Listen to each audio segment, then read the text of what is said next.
J'accueille maintenant Bruno Gassio et Philippe Bilger.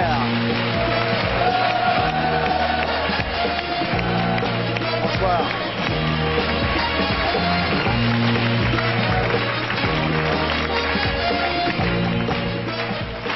Bonsoir. Non, Bruno Gassio, tout le monde le connaît, c'est le patron des Guignols. Philippe Bilger, vous êtes un petit peu moins connu. Bien sûr. Hein. Vous êtes avocat général. Alors, c'est quoi un avocat général? Un avocat général, c'est un titre et en ce qui me concerne, c'est aussi une fonction puisque depuis 8 ans, 9 ans, je suis avocat général à la Cour d'assises de Paris. Voilà. N'ayez pas peur. Et il n'est pas chiant du tout. Ah bon. Non, mais on va pas parler de ça. Alors, vous avez été contactés tous les deux par la production de Vie ma vie pour échanger vos vies. Hein. Comment ça s'est passé? Super bien. Ouais. T'es devenu avocat général, donc. Ouais. C'est absolument fabuleux d'être accusateur public. Ouais.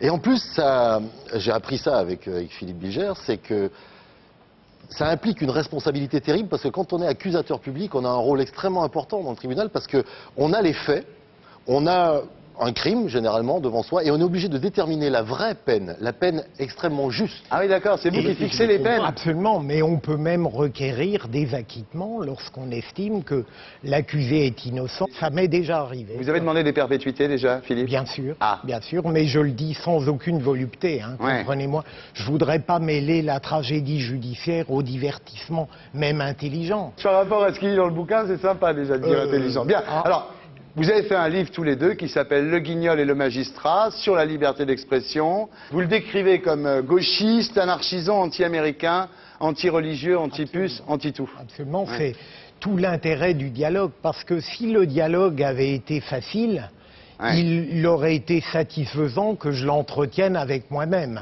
Et il me semble que c'est peut-être le grand mérite du livre, c'est que c'est un dialogue sans complaisance, violent, qui peut nous renvoyer l'un et l'autre dans des camps très opposés, mais où on a tenté d'appliquer les règles de la liberté d'expression. Et toi, tu le décris comme vieux réac, catho, élitiste et culturel.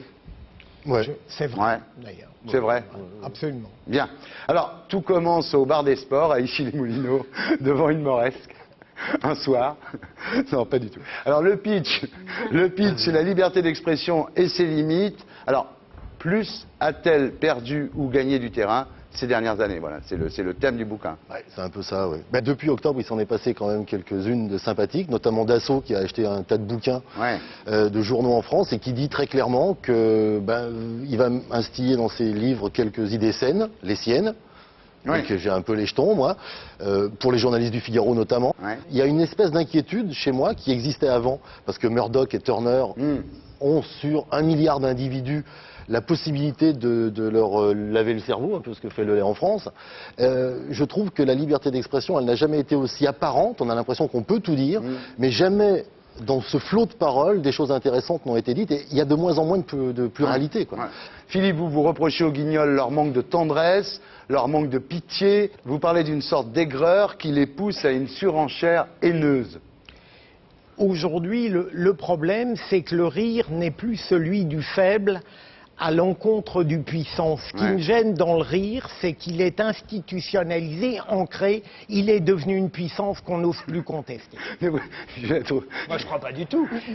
Non, parce que d'abord, les émissions d'humour comme Les Guignols ou celles de Thierry sont pas des émissions qui font forcément le plus d'audience, parce que l'humour engagé n'est pas un humour fédérateur. Dès qu'on se positionne sur je sais pas moi, sur une certaine idéologie, qu'elle soit de gauche ou de droite, d'ailleurs, on segmente une partie du public. Donc, à partir de là, on peut pas dire qu'on soit une puissance. Attends, arrête, parce qu'à ton sujet, tu sais ce qu'il dit à ton sujet, Bilger.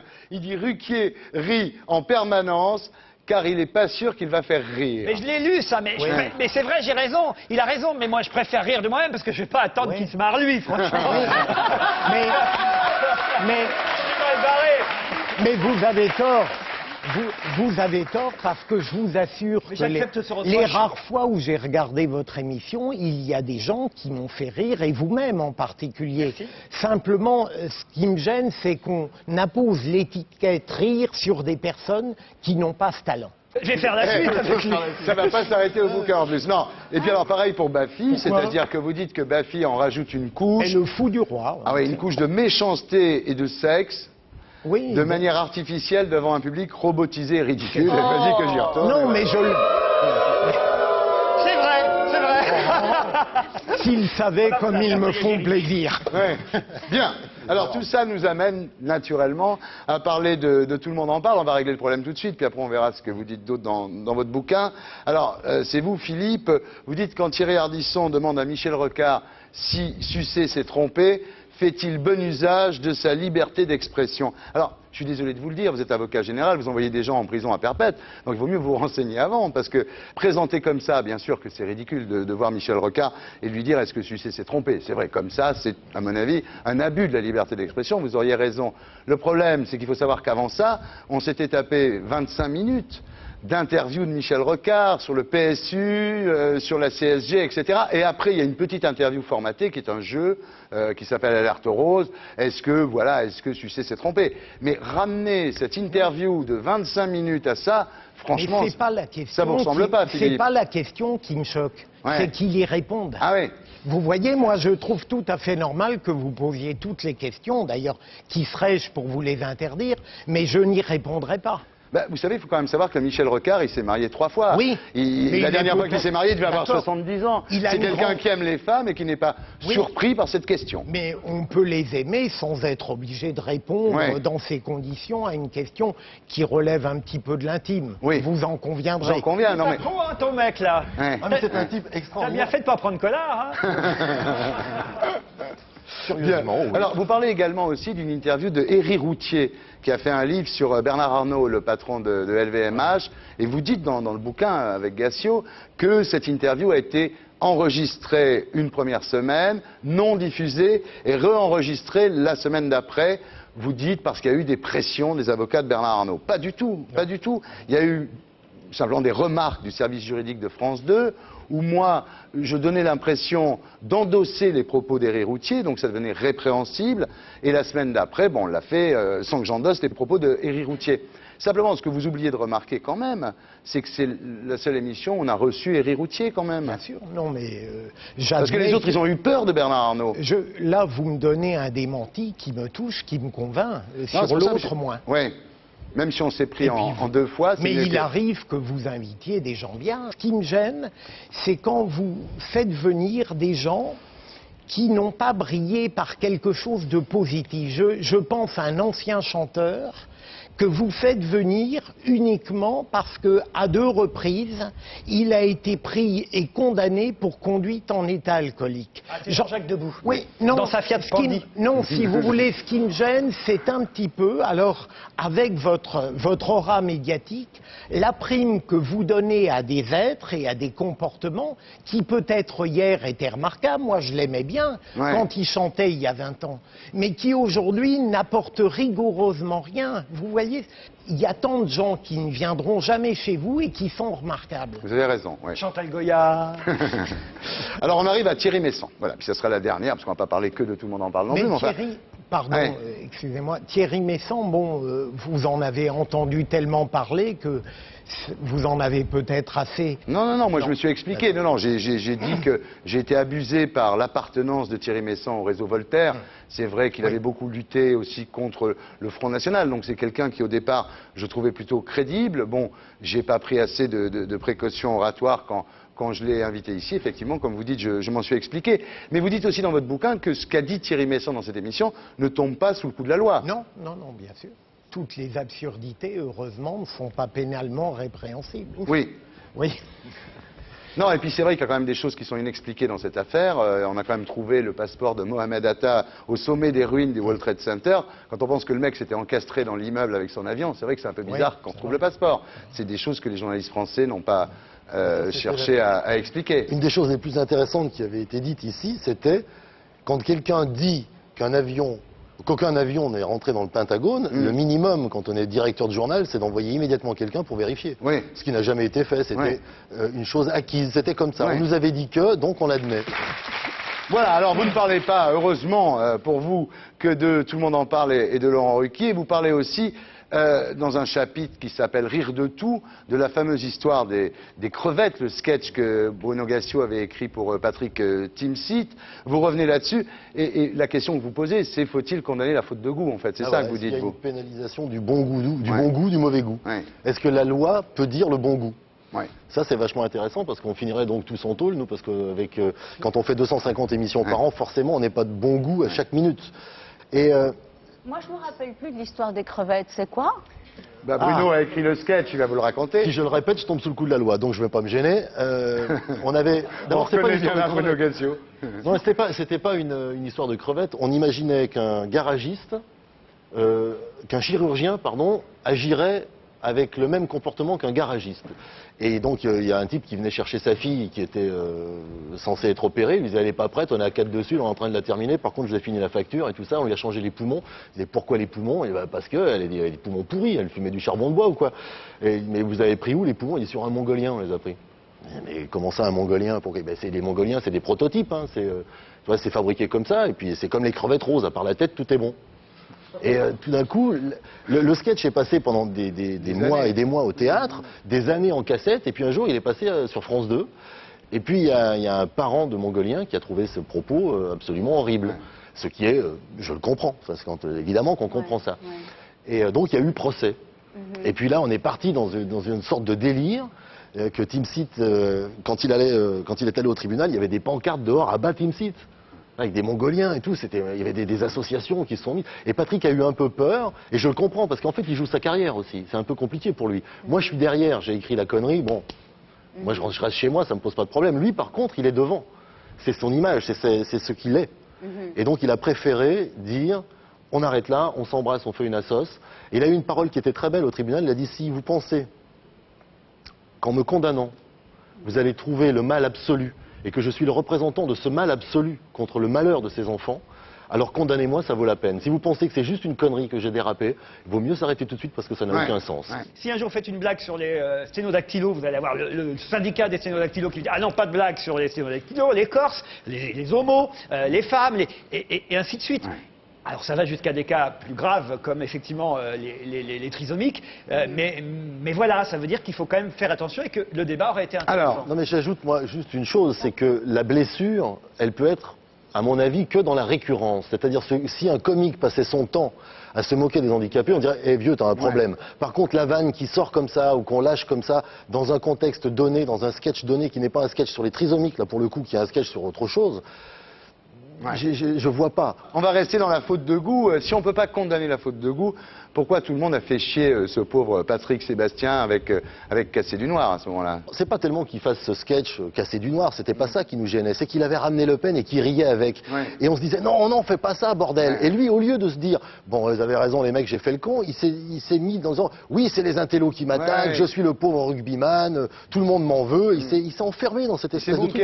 Il s'est bunkérisé. Et nous, on n'était pas là-dessus. On était juste sur, invite pas Le Pen, sans déconner, mange pas avec. Et Dieudonné alors, Philippe, comment pensez-vous que la justice l'ait traité? Moi, je trouve, si je suis bien l'histoire judiciaire de Dieudonné, il a été relaxé 2 fois, je crois, et condamné une 3e fois. Je trouve que c'est discutable, c'est peut-être répréhensible, des gens ont pu être choqués, mais je trouve que dans une société qui veut être une société de liberté, il me semble que pour une fois, la jurisprudence a été avisée en le relaxant. Et en plus, lorsque je vois les tentatives qui ont été faites à son encontre après, je trouve que c'est scandaleux.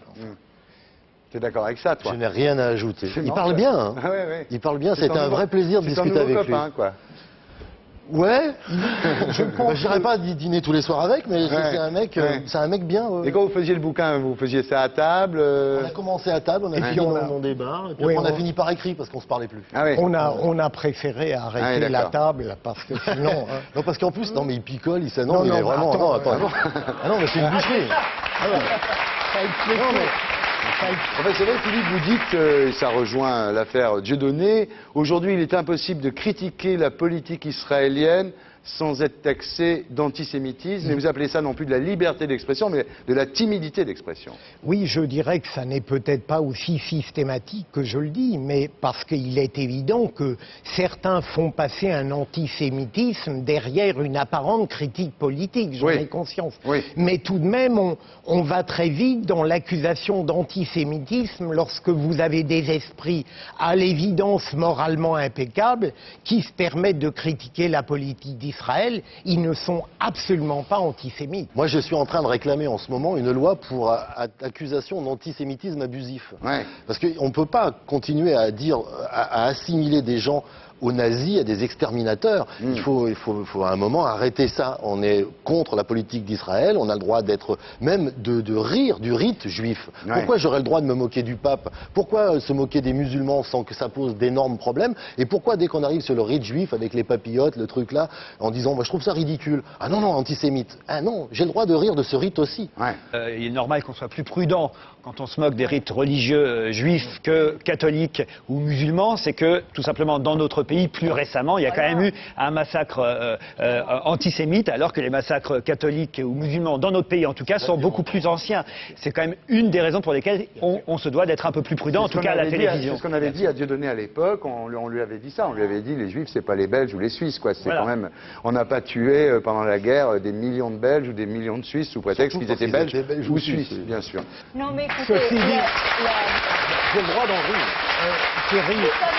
vous savez, l'idée, on peut rire de tout, mais pas avec n'importe qui. Oui. Eh ben, voilà, ça c'est quand même la grande leçon. Parce que vous parliez de tout à coup, oui, l'histoire de casser du noir. Je regrette, mais en effet, à chaque situation, en fait, ce sont presque toujours des cas très précis. Et s'il y a une réaction comme ça épidermique de la population et que les choses ne passent pas, c'est parce qu'elles ne doivent pas passer. Et je crois que... C'était une réaction de la population ou, oui, ou des journalistes? C'était une... C'est nous, bêtement. Enfin, on a tous sauté dessus, bêtement. Non, on s'est exprimé là-dessus. pas bêtement, parce que casser du noir, c'est laid. Alors, la loi sur l'homophobie. Il en a parlé au début de l'émission et de façon, j'ai pas grand-chose à ajouter. C'est vrai que quand une loi permet, comme le Pacs, c'est-à-dire que c'est un fait précis, le Pacs. On dit, bah, vous avez le droit, que vous soyez 2 hommes, 2 femmes, un frère, une sœur même, je crois que c'est possible. Vous avez le droit, si vous vivez ensemble depuis très longtemps, d'avoir les mêmes droits. Donc, qu'une loi rende le monde meilleur, donne une espèce d'harmonie, c'est bien. Quand tout d'un coup, cette loi risque de nous empêcher d'en rire, d'une institution, puisque si le mariage devient une institution, on va se moquer du mariage homo autant que des autres mariages. Le jour où on se moquera de ce mariage, on va dire non, non, là il y a une loi. Vous n'avez pas le droit de vous moquer de celui-là. Attends, elle fait pas chier, mais non, t'as pas le droit. Donc là, la loi, je sais pas. Franchement, je préférerais qu'il n'y en ait pas. Et alors, sur la pédophilie, vous dites des choses très intéressantes. Vous dites on est traité différemment lorsque l'on est André Gide ou Gabriel Matzneff ou Robert Pupier de Lons-le-Saunier. Hein C'est-à-dire qu'il y en a un qui a le prix Nobel de littérature et l'autre qui prend 15 ans. Quoi. Et je lui pose des questions. Moi, je lui pose une question dans le bouquin. Je lui dis, est-ce qu'à un moment, un jeune Marocain qui se tape Gide, qui a 12 ans, est-ce qu'il sort grandi de cette expérience parce qu'il aura côtoyé quelqu'un d'exceptionnel? Est-ce que l'aspect exceptionnel d'un être rend un acte comme la pédophilie acceptable? Mais c'est pas le jeune Marocain qui doit se poser la question, c'est Gide qui doit se poser la question de respecter quelqu'un de mineur. Je n'ai jamais eu Matzneff devant la 17e chambre correctionnelle. Si je l'avais eu, ça m'aurait pas posé de problème de requérir contre lui. Est-ce que la littérature excuse tout? C'est ça la question, Ariel. En tout cas, c'est un très grand débat. Et il dure depuis 20 siècles. Est-ce que l'art excuse tout? Bon, il faut poser cette question, elle est globale. On le joue dans le livre, ça c'est juste pour vendre. Le Guignol et le magistrat. Bruno Gassio, Philippe Bilger. C'est publié chez Flammarion. Que vos petites affaires s'arrangent. Je prends juste mon pyjama. Elle est bien cette chanson. J'aurais dû m'y attendre. Vous pouvez bien même tout garder.